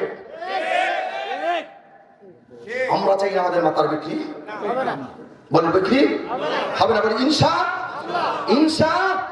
আমার কথা কি আপনারা বুঝতেছেন? নিচে কি আর একটু নামবো? সামনে এসেছে মাথা বিক্রি করার সময় নাই। সিদ্ধান্ত আমাদের দিতে হবে। দুনিয়ার দাড়ি পাল্লা না, সেটা আসমানি দাড়ি পাল্লা। কি পাল্লা? আসমানি দাড়ি পাল্লা।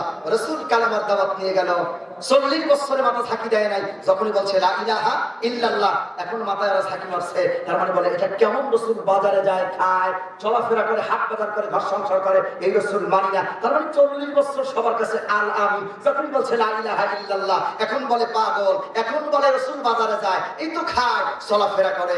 শুধু এটাই করে নাই, গভীর মনোযোগ আপনাদেরকে দৃষ্টি আকর্ষণ করছি। আমি কি আরেকটু আলোচনা পারবো? হ্যাঁ পারবো। আরে পারবো। শুধু মাথায় ঝাঁকি দেয় নাই। সূরা আনফাল 30 নম্বর আয়াত বাড়ি থেকে ঘুরে দেখবেন ওরা কি করলো। মাথায় শুধু ঝাঁকি দিয়ে শেষ করেনি। রাসূল কেমন এটা বলে শেষ করেনি, বাজারে যায় খায় দেয় এটা বলে শেষ করেনি। ওরা গভীর ষড়যন্ত্র করলেন। কি ষড়যন্ত্র? সূরা আনফাল 30 নম্বর আয়াত। সম্মানিত ভাইরা, গভীর ষড়যন্ত্র করলেন। মাথার ভিতরে ঝাঁকি মারলেন। শুধু ঝাঁকি মেরে ওরা ক্ষান্ত হন নাই। আল্লাহ রাব্বুল আলামিন কোরআনুল কারীমের সূরা আনফাল 30 নম্বর আয়াতের ভিতরে বলেন, ওয়াইদ ইয়ামকুরু বিকাল্লাযীনা কাফারু লিয়ুসবিতুকা আও ইয়াকতুলুকা আও ইউখরিজুকা ওয়া ইয়ামকুরুনা ওয়া ইয়ামকুরুল্লাহ আল্লাহু খায়রুল মাকিরিন। কাফেররা আল্লাহ নবীর বিরুদ্ধে এখন চক্রান্ত তারা করলেন 3টা। 1 নম্বর চক্রান্ত, লিয়ুসবিতুকা, নবীকে তারা ধরে জেলে বন্দী করে দিল। আও ইয়াকতুলুকা, নবীকে হত্যা করার পরিকল্পনা করলেন। আও ইউখরিজুকা, নবীকে তারা দেশ থেকে তাড়ায় দিলেন। আল্লাহ নবী 40 বছর মক্কাতে সবার কাছে আলামিন। যখনই বলছেন লা ইলাহা ইল্লাল্লাহ, মক্কাবাসীরা গভীর 3টা ষড়যন্ত্র করলেন। 1 নম্বরে নবীকে তারা জেলে বন্দী করলেন। 2 নম্বরে হত্যা করার পরিকল্পনা করলেন। 3 নম্বরে আল্লাহ নবীকে তারা দেশ থেকে তাড়ায় দিয়েছেন। 3টা জুলুম নবীর উপরে তারা করেছেন। বিগত দিনের জালেম সরকারে যে ছিল স্বৈরাচার, আলেমদের বিরুদ্ধেও জালেম 3টা কাজ করেছে। 1 নম্বরে বহুত আলেমদেরকে জালেম জেলবন্দি করে দিয়েছে, বহুত আলেমদেরকে জালেম ফাঁসির কাস্টে ঝুলিয়েছে, আর বহুত আলেমদেরকে জালেম দেশ থেকে তাড়ায় দিয়েছে। কয়টা কাজ করেছে? 3টে। 1 নম্বরে আলেমদেরকে বন্দী করেছেন, বহুত আলেমদেরকে জেলে বন্দী করেছেন, বহুত আলেমদেরকে হত্যা করেছেন। মীর কাসেম আলী, গোলাম আজম, মতিউর রহমান নিজামী, সাইদি, আব্দুল সোবহান সহ বহুত আলেমদেরকে জালেম ফাঁসির কাস্টে ঝুলিয়েছে। কি ঝুলিনি? বহুত আলেমদেরকে দেশ থেকে বিতাড়িত করে তাড়িয়ে দিয়েছে। মুফতি কাজী ইব্রাহিম হাফিজাহুল্লাহ কত বড় আলেম, ডক্টর মিজান আজহারি ভাই সহ বহুত আলেমদেরকে দেশ থেকে কি বিতাড়িত করছে। জালেম ক্ষমতায় গেলে এই কাজটাই করে। আমরা চাই না বিগত সামনে কোন জালেম ক্ষমতায় আসুক, যাহারা আসুক, আমরা চাই হয়তো তোমার মতো একজন রাষ্ট্রপ্রধান, কোন জালেমকে আমরা ক্ষমতায় চাই দেখতে চাই না। তাহলে জালেম কি করবে? 3টা কাজ করবে। 1 নম্বরে আলেমদেরকে জেলে ভরবে, 2 নম্বরে হত্যা করবে, 3 নম্বরে জালেম দেশ থেকে বিতাড়িত। কারোদেরকে? আলেমদেরকে, মুমিনদেরকে। গান লাগান। শেখ আবু তালিব আল্লাহ নবীকে 1 দিন 2 দিন না, বুখারী হাদিস, 3 বছর পর্যন্ত জেলে বন্দী করেছে। ওযুর পানি দেয় না, গোসলের পানি দেয় না, খাদ্য দেয় না। আমরা তাই দেখছি বিগত দিনের জালেম আলেমদেরকে যখন জেলখানায় কোটে তুলেছে, হাতে বেড়ি পায়ে বেড়ি পড়ে আলেমদেরকে টেনে টেনে হাসরাই হাসরাই কোটে তুলছে। আর দেশের নর্তকীরা যখন জেলখানা থেকে বের হয়েছে, হাতে মেহেন্দি দিয়ে বের হয়েছে। দেখছেন কিনা? আল্লাহ নবীকে কয় বছর জেলে বন্দী। সম্মানিত ভাই আমার, এখন মুসলিম শরীফের হাদিস আমি আপনাদেরকে শোনাই। আল্লাহ নবীকে 3 বছর শিয়া আবু তালিব বন্দী করে রেখেছেন। ওযুর পানি দেয় নাই, গোসলের পানি দেয় নাই, খাবার খাদ্য দেয় নাই, এত নির্মম নির্যাতন করেছে। কোমরের ভিতরে শিকার লাগায় লাগায় নবীকে শিয়া আবু তালিব টেনেছেন। লোহার চাবুক দিয়ে আল্লাহ নবীকে এমন পিটাইছেন, প্রত্যেকটা চাবুকের আঘাত নবীজির পিঠে দাগ বসে গেছেন। যেই নবীর গায়ে মশার মাছি বসতো না, যেই রহমাতুল লিল আলামিন রাস্তা দিয়ে হাঁটলে রাস্তায় একদিন 2 দিন নয় 40 দিন পর্যন্ত মিশক অম্বরে ঘেরান ছুটত।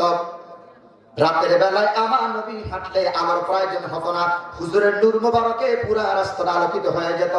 সহিহ জামিউত তিরমিজির হাদিস, আম্মা আয়েশা সিদ্দিকা রাদিয়াল্লাহু তাআলা আনহা একদিন কাটা সেলাই করতেছিলেন, সুই হাতে নিয়ে অন্ধকার হয়ে গেলেন, হাত থেকে সুইটা পড়ে গেলেন। আম্মা আয়েশা বলেন, আমি বহুক্ষণ খোঁজাখুঁজি করলাম, কোথাও আমি সুই পেলাম না। হঠাৎ করে আল্লাহর নবী আমার ঘরের ভিতরে তাশরীফ আনলেন। নবীজির কাছ থেকে যে নূর মোবারক আমার ঘরের ভিতরে পড়েছে, ওই নূরে ওই আলোতে আমি আয়েশা আমার হারানো সুইটা পেয়ে গেছি। আমার ভাই, আমার বন্ধুগণ, প্রিয় করবাবাসী, আর একটু লম্বা করে আমি আপনাদেরকে হাদিস শোনাচ্ছি। আল্লাহ নবী মসজিদ নববীর ভিতরে বসা, সাহাবায়ে কিরাম রাদিয়াল্লাহু তাআলা আলাইহিম আজমাইন বসা, হুজুর বক্তব্য করছেন, সাহাবীর বক্তব্য শুনছেন। ওর ভিতর থেকে সালমান ফারসি রাদিয়াল্লাহু তাআলা জলিলুল কদর একজন হুজুরের সাহাবী দাঁড়িয়ে তিনি হুজুরের পাশে দাঁড়ায় গেলেন। ইয়া রাসূলুল্লাহ, ইয়া হাবিবাল্লাহ, আপনি তো মায়ার নবী, দয়া নবী, রহমাতুল লিল আলামিন। হুজুর, আপনার চেহারা দিকে তাকায় আমার কাছে মনে হচ্ছে আপনি বড় ক্ষুধার্ত, উস্কো খুস্কো আপনার চেহারা। হুজুর, আমার মনে হচ্ছে আপনি অনেকদিন হয় খাদ্য খান নাই। নবীজি বললেন, শোনো সালমান ফারসি, আমার বাড়ির চুলায় প্রায় 1 সপ্তাহ ধরে কোনো আগুন জ্বলছে না, আমিও না খাওয়া, আমার পরিবারের কোনো না খাওয়া। সালমান ফারসি ছোট্ট বাচ্চার মতন কেঁদে ফেললেন আর বললেন, ইয়া রাসূলুল্লাহ, এই মদিনার বড় বড় কাফেররা আরাম করলো, খাওয়া দাওয়া করলো, আর আল্লাহ নবী বড় ক্ষুধার্ত, আমি সালমান ফারসি সহ্য করতে পারছি না। হুজুর, আপনি আমাকে অর্ডার করেন, কিছু খাবার খাদ্য আমি আপনার জন্য এনে দেই। আল্লাহ নবী সালমান ফারসিকে অর্ডার করলেন। এক দৌড় দিয়ে তিনি বাড়ির ভিতরে প্রবেশ করলেন, গিয়ে দেখলেন ঘরের ভিতরে কোনো খাবার খাদ্য নাই। সালমান ফারসি দৌড় দিয়ে তার খেজুর বাগানের ভিতরে প্রবেশ করলেন। 2 বাগান থেকে 2 রকমের খেজুর এনে আল্লাহ নবীর সামনে রাখলেন। হুজুর জিজ্ঞেস করলেন, সালমান ফারসি, 2 পাত্রে 2 রকমের খেজুর, একটার ভিতরে পাকা খেজুর আর একটার ভিতরে আধা পাকা খেজুর। ও সালমান ফারসি, তুমি বলো আমি রহমাতুল লিল আলামিন কোন পাত্র থেকে খেজুর নিয়ে খেজুর খাবো? সালমান ফারসি মুস্কি সে বলে, ইয়া রাসূলুল্লাহ, ইয়া হাবিবাল্লাহ, আপনি তো মায়া নবী, দয়া নবী, রহমাতুল লিল আলামিন, আপনি আমার যেই পাত্রের ভিতরে হাত দিবেন আল্লাহ পাক সেই পাত্রের ভিতরে হুজুর বরকত দিয়ে দেবে। আমার ভাইরা, আল্লাহ নবী 2 পাত্র থেকে 2টা খেজুর নিলেন। হুজুর খেজুরগুলো খেলেন, বাকি খেজুরগুলো সাহাবীদের মাঝে বন্টন করে দিলেন। এবার হুজুর আমার দোয়া করলেন, হে আল্লাহ তাআলা সালমান ফারসি বাগানের ভিতরে তুমি বরকত দিয়ে দাও। আমার বন্ধুগণ, 1000 বছর আগে আল্লাহ নবী দোয়া করে গেছেন। আমি পুরা মদিনার বাগান ঘুরে ঘুরে দেখেছি, আল্লাহ আমাকে দেখার তৌফিক দিয়েছে। আমি পুরা মদিনার বাগান ঘুরে ঘুরে দেখেছি, আল্লাহ আমাকে দেখার তৌফিক দিয়েছে। পুরা মদিনার বাগানে যত বেশি খেজুর না হয়, সালমান ফারসির বাগানের ভিতরে এখনো বন্ধু তার থেকে বেশি খেজুর হয়। এত বরকতের নবী রহমাতুল লিল আলামিন, তারা জেলে কি করছে? বন্দী করছে। কয় বছর? 3 বছর এত নির্যাতন করেছে, লোহার চাবুক দিয়ে পিটিয়েছে। মদিনার জিন্দিগিতে আল্লাহ রাসূলকে আয়েশা প্রশ্ন করছেন, ইয়া রাসূলুল্লাহ, ইয়া হাবিবাল্লাহ, আপনার মতো এত সুন্দর মানুষ আকাশের নিচে জমির উপর আল্লাহ কাউকে বানায় নাই। হুজুর, আপনার পিঠে কালো কালো কিসের দাগ? হুজুর, ছোট্টবেলা আপনার বুঝি কোনোদিন বসন্তের ফোঁটা উঠেছিলেন? আয়েশা বলছেন, না। হুজুর, আপনার ছোটবেলায় কোনোদিন বসন্তের ফোঁটা উঠেছিলেন? হুজুর বলছেন, না আয়েশা, কোনোদিন বসন্তের ফোঁটা উঠে নাই। তাইফের ময়দানে আমি দাওয়াত দিয়ে গিয়েছিলাম, কালেমার দাওয়াত দিয়েছি। যুবকদেরকে নিয়ে দিয়ে আমার গায়ে পাথর নিক্ষেপ করেছে। সে বাবু তাদেরকে বন্দী করে আমাকে পিটাইছে। ওই যে কালো কালো দাগ আমার পিঠে বসে গেছে, আজ পর্যন্ত সেই দাগ আমার পিঠ থেকে বসে যায় নাই। আমার ভাইরা, ইসলাম এত সহজে আসে না। সহজে আসছে? সহজে আসছে? তারা ডান পথ, বড় শান্তির পথ, কিন্তু দুনিয়ায় নাই। কোথায়? আখিরাতে। তাহলে ডান পথ অনেক কষ্টের পথ। কষ্ট হচ্ছে আপনাদের? কষ্ট হচ্ছে? হুজুর আসলে ছেড়ে দেবেন ইনশাআল্লাহ। সে আবু তালিব আল্লাহ নবীকে কয় বছর বন্দী? 3 বছর। কাফেররা গালেবের ক্ষমতায় গেলে কাজ করে কয়টা? 3টা পয়েন্টগুলো মনে রাখবেন। 1 নম্বরে জেলে বন্দী করে, 2 নম্বরে হত্যা করে। কাদেরকে? আলেমদেরকে। কান লাগান। সম্মানিত ভাইরা আমার, আল্লাহ নবীকে শুধু শিয়া আবু তালিবে বন্দী করে না, এবার গভীর ষড়যন্ত্র করলেন। প্রত্যেক গোত্র থেকে একজন করে ভাবে হক হত্যা করা লাগবে, ক্ষমতা আমাদের হাতে রাখতে হবে, আলেমদেরকে হত্যা করতে হবে। কান লাগান। আলেমদেরকে হত্যা করতে হবে, ক্ষমতা আমাদের লাগবেই লাগবে। তার মানে মুহাম্মদকে হত্যা করো, ক্ষমতার চারটা তোমরা বুঝে না। প্রত্যেক গোত্র থেকে যুবক আসলেন। এবার ইতিহাসকার কি বর্ণনা করে দেখেন। প্রত্যেক গোত্র থেকে যুবক বলে ছুটে গেলেন আল্লাহ নবীর ঘরের পাশে। চতুর্দিকে গিয়ে কাফেরেরা দাঁড়ায় গেলেন, অর্থাৎ যুবকেরা দাঁড়ায় গেলেন। রাখে আল্লাহ, মারে কে? মারে আল্লাহ, রাখে কে? আল্লাহ যারে মারেন কেউ তারে বাঁচাইতে পারেন না, আর আল্লাহ যারে বাঁচান বন্ধু কেউ তারে মারতে পারেন না। আমার ভাইরা, চতুর্দিকে কাফেররা তলোয়ার নিয়ে দাঁড়ায় গেলেন। সকাল হলে পরে আল্লাহর নবীকে হত্যা করবেন। নবীজি আমার ঘরের ভিতরে শুয়ে আছেন। গভীর রাত, জিবরাইল আল্লাহর নবীর ঘরের ভিতরে প্রবেশ করলেন। হুজুরকে সালাম করলেন, হুজুর উঠে বসলেন। প্রশ্ন করলেন, জিবরাইল এত গভীর রাতে তুমি কেন এলে? এত গভীর রাতে তুমি কোনোদিন আসো না। জিবরাইল বলে, ইয়া রাসূলুল্লাহ, ইয়া হাবিবাল্লাহ, আপনার ঘরের চতুর্পাশে কাফেররা দাঁড়ায় আছে, সকাল হলে পরে আপনাকে হত্যা করবে। আল্লাহ পাক আপনাকে আদেশ করেছে, মেহেরবানি করে হিজরত করে আপনি মক্কা থেকে মদিনায় চলে যান। আল্লাহ আপনাকে আদেশ করেছে। নবীজি আমার ঘুম থেকে উঠলেন, হযরত আলীকে ডাকলেন। আলী বলে, লাব্বাইকা সালাইকা ইয়া রাসূলুল্লাহ। হুজুর বললেন, আলী এই চাদর আর কম্বল না, ওটা বলে দিয়ে তুমি শুয়ে থাকো। হযরত আলী বলে, ইয়া রাসূলুল্লাহ, ইয়া হাবিবাল্লাহ, আপনার চাদর আর আপনার কম্বল বলে দিয়ে আমি ঘরের ভিতরে শুয়ে থাকবো। সকালবেলায় ঘরের ভিতরে কাফের বেঈমানরা ঢুকবে, মালিকে মুহাম্মদ মনে করে ওদের তরবার থেকে তরবারি থেকে টুকরা টুকরা করে আমাকে দুনিয়ার জমিন থেকে বিদায় করে দেবে। হুজুর আমার মনের ভিতরে কোনো দুঃখ কষ্ট থাকবে না। আমি আলীর মনের ভিতরে একটা সান্ত্বনা আসবে যে আমি আলীর জীবনের বিনিময়ে আল্লাহর নবী দুনিয়ায় বেঁচে আছি। আমার ভাইরা নবীজি ঘরের থেকে বেরোলেন। ঘরের থেকে বেরিয়ে দেখেন ঘরের চতুর্দিকে কাফেররা দাঁড়িয়ে আছেন। আল্লাহ নবী এক মুষ্টি বানালেন, শাহাদি রজু করেন। হুজুর কোরআনের সঙ্গে আয়াতগুলো তেলাওয়াত করলেন। তাহা মা আনসালনা আলাইকাল কুরআনা লিতাশকা, মতান্তরে ইয়াসিন ওয়াল কুরআনিল হাকীম। আয়াতগুলো তেলাওয়াত করলেন। বালুর ভিতরে হুজুর ফুৎকার করলেন। ঘরের চতুর্দিকে যত কাফের ছিল সব কাফেরদের চোখে বালি চলে গেছেন। আল্লাহ নবী ওদের মাঝখান থেকে গিয়েছেন, একটা কাফেরও দেখতে পায় নাই আল্লাহর নবী কোন রাস্তা দিয়ে গিয়েছে। সুবহানাল্লাহ বলেন। সিদ্ধান্ত কার? সিদ্ধান্ত কার? ওরা চাইছে মারতে, আর আল্লাহ দেবেন রাসূলকে মক্কার ক্ষমতা দেবেন, মক্কার প্রেসিডেন্ট আটা করে দেবেন। ওরা চায় মারতে।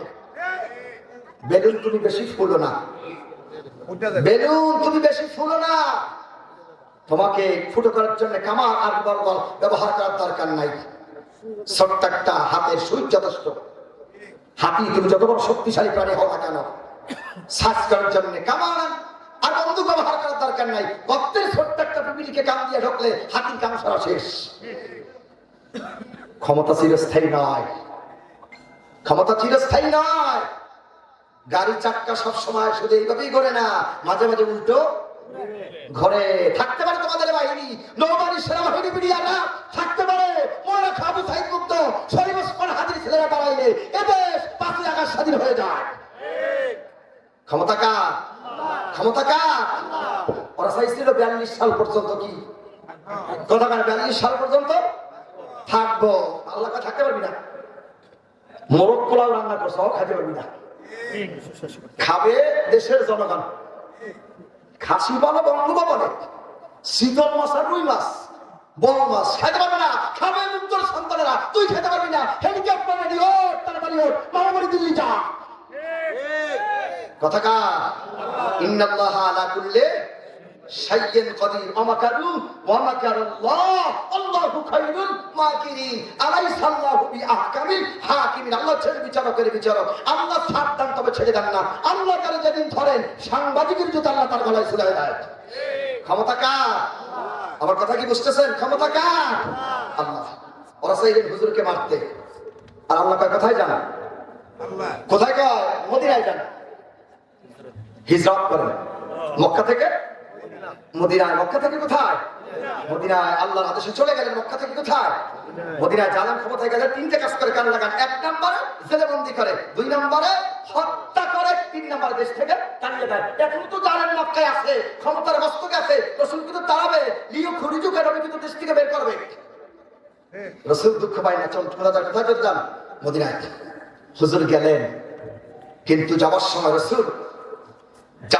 রাসূল মক্কার দিক তাকায়া খানায় কাবার দিক তাকায় কাঁদছিলেন। খানায় কাবার দিক তাকিয়ে রাসূল কাঁদছিলেন, বলছিলেন আল্লাহ, কালেমার দাওয়াত দেওয়ার কারণে, হকের দাওয়াত দেওয়ার কারণে, আর হাবুলি আমি ডানে রাস্তায় থাকার কারণে আমাকে ওরা জেলে বন্দী করেছে, আমার নিবন্ধন বাতিল করে দিয়েছে, আমাকে অবৈধ নাগরিক করে মক্কায় ঘোষণা করেছে। আল্লাহ কয় দুঃখ পায় না, লা উকসিমু বিহাযাল বালাদ ওয়া আনতা হিল্লুম বিহাযাল বালাদ ওয়ালিদি ওয়া মা ওয়ালাদ। লা মানে না দুটো অর্থ দেয়। উকসিম মানে হলো কসম, বিহাযাল বালাদ এই পবিত্র শহরের কসম কি আমি আল্লাহ বলছি। ওয়া আনতা হিল্লুন তুমি হলো হালাল নাগরিক, বৈধ নাগরিক এই শহরের। রাসূল তুমি মক্কা থেকে চলে যাও মদিনায়, আমি আল্লাহ তোমাকে আবার বীরের বেশে এই মক্কাতে নিয়ে আসবো। রাসূলের নিবন্ধন বাতিল করে দিয়েছিল কোরআনের দাওয়াত দেওয়ার কারণে। নিবন্ধন আল্লাহ ফিরিয়ে দেয় নাই, এই দেশের যারা আমাদের নিবন্ধন বাতিল করে দিয়েছিল এক সময়, আজকে ওদের নিবন্ধন বাতিল, আমাদের নিবন্ধন বৈধ। সক্ষমতাকার আল্লাহ। মেসেজ কি বুঝতেছেন? ওয়া আনতা হিল্লুম বিহাযাল বালাদ, নবী তুমি দেশের হালাল নাগরিক, বৈধ নাগরিক। ওয়া আনতা হিল্লুন মানে হালাল তুমি, বিহাযাল বালাদ এই দেশের বৈধ নাগরিক।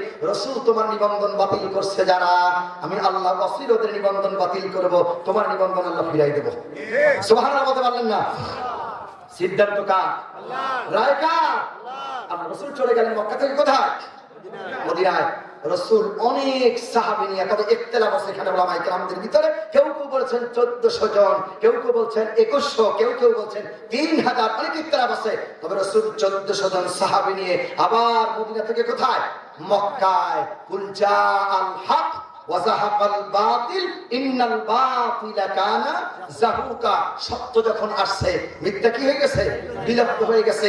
ইজা জাআ নাসরুল্লাহি ওয়াল ফাত ওয়ারাআইতান নাস ইয়াদখুলুনা ফি দীনিল্লাহি আফওয়াজা ফাসাব্বিহ বিহামদি রাব্বিকা ওয়াস্তাগফির ইন্নাহু কানা তাওয়াবা। মক্কা বিজয় হয়ে গেল। খুব অনেক লম্বা ইতিহাস, সংক্ষিপ্ত করে আজকে সূরা ফুরকানের আলোচনা করতেছি। গান লাগান। মক্কা বিজয় হয়ে গেল। আল্লাহ রাসূল মক্কায় চলে গেলেন, কাবায় হাতিমের সামনে দাঁড়িয়ে বললেন, আজকে ফতে মক্কা অথবা মক্কা বিজয়ের দিন। আমি মানবতার নবী, দয়াল নবী, রাহমাতুল লিল আলামিন, তোমরা যে নির্যাতন জুলুম আমার উপরে করেছো, শিয়া আবু তালিবে বন্দী করেছো, দেশ থেকে তাড়িয়ে দিয়েছো, আমাকে জেলে বন্দী করেছো, আমাকে হত্যা করার পরিকল্পনা করেছো, তাইফে আমাকে মেরেছো। আমি আজকে ফতে মক্কার দিন, মক্কা বিজয়ের দিন, আমি আল্লাহ রাসূল সবাইকে আমি ফতে মক্কার দিন সাধারণ খাবার ঘোষণা করে দিলাম। সুবহানাল্লাহ বলেন। সাধারণ খাবার ঘোষণা করে দিলাম। কান লাগান। সাধারণ ক্ষমার ঘোষণা করলো। রাসূল বলেছিলেন সবাইকে ক্ষমা করলো ফতে মক্কার দিনে। আমি 14 জন নারী আর পুরুষকে আমি আল্লাহ রাসূল ক্ষমা করতে পারি না। কান লাগান। সকলকে ক্ষমা করে দিলে 14 জন নারী আর পুরুষকে আমি আল্লাহ রাসূল ক্ষমা করতে পারি না। হুজুর বলেছেন তোমরা যদি দেখো কাবার গিলাফ ধরে ঝুলে আছে অথবা কাবার গিলাফের ভিতরে লুকিয়ে আছে, যেখানে পাও সেখানে তোমরা হত্যা করে ফেলো। এই স্বাধীন বাংলাদেশে আমরা সব জালেমকে ক্ষমা করলেও কিছু জালেমকে ক্ষমা করতে, কথা বলে জালেমকে ক্ষমা করতে, তার একটা উদাহরণ সরকার কি করছে, উপদেষ্টা মণ্ডলী কি করছে, শরীয়তের হাতিকে কিভাবে গুলি করে দেশ থেকে আসলে পালিয়ে যায়। শরীয়তি মাসালা, এই মাসালা হলো শরীয়তের হাতিকে কিভাবে গুলি করেছে, ওই জালেমকে ধরো, সেইভাবে গুলি করে হত্যা করো। এটার নামই হলো আসমানি দাঁড়িপাল্লা। কান লাগাও। কাদের রক্তের বিনিময়ে দেশের উপদেষ্টা হয়েছে? কান লাগাও। কাদের রক্তের বিনিময়ে তোমার উপদেষ্টা হয়েছ? জীবনে তোমরা স্বপ্নেও দেখো নাই, কল্পনা করো নাই এদেশের এদের প্রধান উপদেষ্টা বা উপদেষ্টা কল্পনা করেনি। কাদের রক্তের বিনিময়? 2000 ছাত্রছাত্রীর রক্তের বিনিময় এদেশে তোমরা উপদেষ্টা হয়েছ। কেন পর্যন্ত শরীফ ওসমান হাদি বিচার করা হলো না? কষ্ট পাচ্ছেন আপনারা? কষ্ট পাচ্ছেন? সম্মানিত ভাইয়ের আমার, কান লাগান। রাসূল সবাইকে কি করছে? ক্ষমা করে দিয়েছেন। সাহাবায়ে কেরাম রিদওয়ানুল্লাহি তাআলা আলাইহিম আজমান জিজ্ঞেস করছিলেন হুজুরকে, হুজুর সবাইকে ক্ষমা করলে ওই 14 জনকে কেন আপনি ক্ষমা করলেন না? আর সবাইকে এত নির্যাতন করার পরে ক্ষমা কেন করলেন? আমি কি একটু আরেকটু লম্বা করে আলোচনা, কেন ক্ষমা করলেন না আর কেন ক্ষমা করলেন, এটার আলোচনা শুনলে অনেক সময় আমাদের দরকার। সূরা আরাফে ঢোকা লাগবে, সূরা আনফালে ঢোকা লাগবে, তারপরে আবার সূরা মুনাফিকুনে ঢোকা লাগবে, সূরা ইউসুফে ঢোকা লাগবে। আল্লাহ রাসূল কেন ক্ষমা করলেন আর কেন ক্ষমা করলেন না? সাহাবায়ে কেরাম রাদিয়াল্লাহু জিজ্ঞেস করলেন, হুজুর কেন ক্ষমা করলেন আর কেন ক্ষমা করলেন না? সম্মানিত ভাইরা আমার, আল্লাহ রাসূল কিছু মানুষকে ক্ষমা করে দিলেন আর কিছু মানুষকে কেন ক্ষমা করলেন না? আল্লাহ নবী বললেন, সাহাবীরা শোনো, আমার একজন ভাই আছে যার নাম হযরত ইউসুফ। আমার একজন ভাই আছে যার নাম হযরত ইউসুফ। আমার একজন ভাই আছে যার নাম হযরত ইউসুফ। ইউসুফ আলাইহিস সালাতু ওয়াস সালামের 10 ভাই যেমন ইউসুফের সাথে এমন দুর্ব্যবহার করেছিলেন, এমন আচরণ করেছিলেন, ক্ষমতার মস্তকে বসার জন্য 10 ভাই মিলে ইউসুফকে হত্যা করার পরিকল্পনা করে কূপের ভিতরে ফেলে দিয়েছিলেন। রাখে আল্লাহ মারেকে, ওরা জানতো না এটা ইউসুফ আলাইহিস সালামের হত্যার কূপ না, এটা মিশরের অর্থমন্ত্রী হওয়ার জন্য বড় একটা সুযোগ।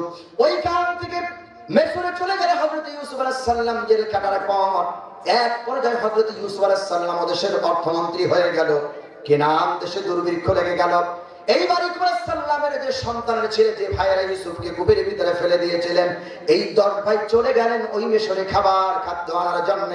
আল্লাহর পয়গম্বর ইউসুফ আলাইহিস সালাম ভাইদেরকে দেখেই চিনে ফেললেন। জিজ্ঞেস করলেন, তোমরা কোন দেশের লোক? বলে, আমরা কেনান দেশের লোক। কয়, তোমাদের দেশে একজন মুরব্বী আছে, একজন নবী আছে? বলে, হ্যাঁ আছে। কয়, তার নাম কি? কয়, তার নাম হলো ইয়াকুব। কয়, তিনি কি বেঁচে আছেন? বলে, বেঁচে আছেন। তোমাদের পরিচয় কি? তোমরা তার কি হও? কয়, আমরা হলাম ইয়াকুব আলাইহিস সালামের সন্তান, আমরা 10 ভাই এই দেশে আসছি খাবার খাদ্য নেওয়ার জন্য। ইউসুফ তার পরিচয় প্রথমবারে দিলেন না, গোপন রাখলেন। ভাইদেরকে বললেন, তোমরা যাও, আবার আসবে। ওর খাবার শেষ হয়ে যাবে, আবার চলে যায়। এক পর্যায়ে যখন মন্ত্রীর সামনে খাবার খাদ্য আনার জন্য যখন বসে গেলেন, কথাবার্তা বললেন।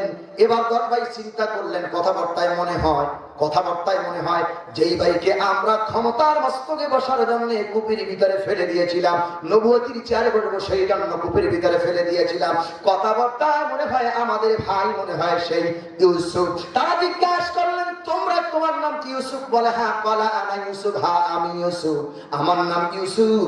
এইবার 10 ভাই চিন্তা করলেন আর মনে মনে ভাবতে শুরু করলেন, একবার খাবার খাদ্য নিয়ে গিয়েছিলাম, ভালো হয়েছিল, আবার কেন আসলাম? এখন তো খাবার খাদ্য দূরের কথা, জান নিয়ে কেউ আমরা এখন আর কেনান দেশে আব্বা ইয়াকুবের কাছে বসতে পারবো না। আমার ভাই হযরত ইউসুফ আলাইহিস সালাম 10 ভাইদের যখন এই মন মস্তিষ্ক বুঝতে পারলেন, হযরত ইউসুফ আলাইহিস সালাম বললেন, ক্বালা লা তাসরিবা আলাইকুমুল ইয়াউম, শোনো, আজকে তোমাদের প্রতি কোনো জুলুম নাই, অবিচার নাই। আমি একজন পয়গম্বর, আমি এই অর্থমন্ত্রী, আমি আজকে তোমাদেরকে আপন দিলে ক্ষমা করে দিলাম। সুবহানাল্লাহ বলেন। ইউসুফ ভাইদেরকে কি করছেন? ক্ষমা করে দিয়েছেন। এত জুলুম ইউসুফ আলাইহিস সালাম 10 ভাইকে ক্ষমা করে দিলেন। আর আমরা হইলে এত অপরাধ ভাইরা করলেন, কূপের ভিতরে ফেলে দিলেন, ক্ষমতার চেয়ারে বলবে বলে ইউসুফ আলাইহিস সালাম মাফ করে দিলেন। আর আমরা হইলে যদি ক্ষমতা পাইতাম, আমরা হইলে কি করতাম? ক্ষমতা পাই নাই তাতে কত দাপট, ক্ষমতা পাইনি তাতে কত আমাদের দাপট। হ্যাঁ, দোকানপাট বন্ধ করে সাদাবাজি করে, ক্ষমতা পাইনি তাতে। আর ক্ষমতা পেলে কি করবে? বড় ভাই গান লাগান। ইউসুফ ক্ষমতা পেয়েছে, ভাইদের সাথে জুলুম করে নাই, ভাইদেরকে ক্ষমা করে দিচ্ছে। আল্লাহ রাসূল মক্কার প্রেসিডেন্ট, ফতে মক্কা বিজয় হয়ে গেল, আল্লাহ রাসূল মাফ করে দিলেন। আর আমরা হলি কি করতাম? ভর। লাস্ট মেসেজ আমি আপনাদেরকে দিয়ে যাই, আল্লাহ রাসূল প্রতিবাদ করেন, ক্ষমা করে দিয়েছেন, এটাই রাসূলের আদর্শ। আজকের আলোচনা থেকে সূরা ফুরকানের প্রথম আয়াত থেকে আজকে লাস্ট মেসেজ আমি আপনাদেরকে দিয়ে যাচ্ছি, প্রতিবাদ নয় ক্ষমা করে দেওয়াই আল্লাহ রাসূলের আদর্শ। বলেন, প্রতিবাদ নয় ক্ষমা করে দেওয়াই আল্লাহ রাসূলের আদর্শ। সময় শেষে আমি যে মেসেজ আপনাদেরকে দিয়েছি কোরআন থেকে, আপনাদের কি বুঝতে পেরেছেন? কতক্ষণ বুঝতে পেরেছেন? আগামী সামনে আসতেছে আমাদের সময়, কে ক্ষমতায় যাবে আর যাবে না সেই বক্তব্য কিন্তু আমি করিনি। আমি চাই যে ক্ষমতায় যাবে যাক, কান লাগান, যে ক্ষমতায় যাবে যাক, এই দেশটা, এই পার্লামেন্টে চলুক কোরআন দিয়া। এটা কি আমরা চাই? আল্লাহকে দেখান, লিল্লাহি তাকবীর, নারায়ে তাকবীর। আগামী দিনের দেশ, কথা বলেন, আগামী দিনের দেশ কোরআন সুন্নাহর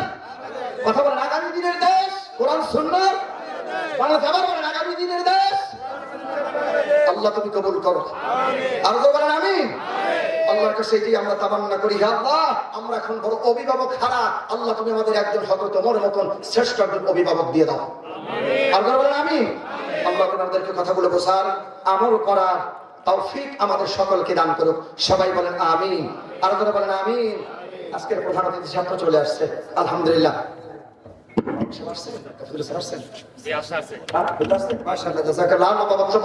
আমার অনেক দূর চলে যেতে হবে, সবাই আমার জন্য দোয়া করবে। সকলে সুস্বাস্থ্য কামনা করছি। আল্লাহ আমাদের সকলকে ভালো রাখুন, সুস্থ রাখুন।